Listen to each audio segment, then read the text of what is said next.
Since President Prabowo Subianto took office, Indonesia's markets have slumped and the rupiah hit a 25-year low.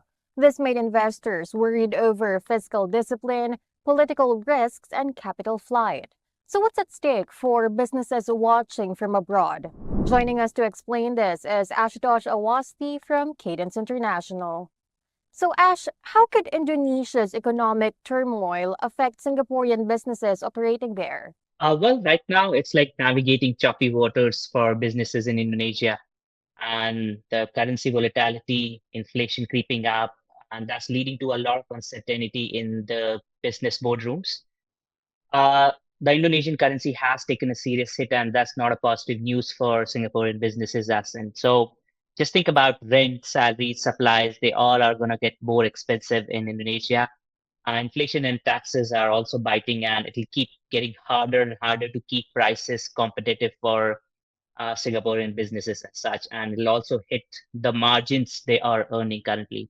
So which Singaporean sectors are most vulnerable at this point? Well, great question.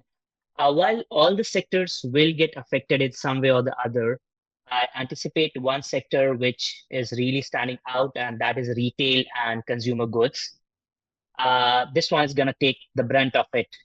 People are going to spend less on non-essential, and that hits the lifestyle and retail brands dead center.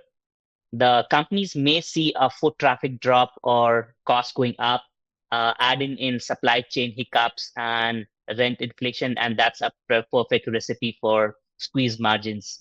Is there a way to counter this? What measures can Singaporean companies take in order to remain resilient in Indonesia? Well, for Singaporean companies, apart from being smart and nimble in this situation, they also need to think about being anti-fragile, not just surviving the storm, but growing stronger from it.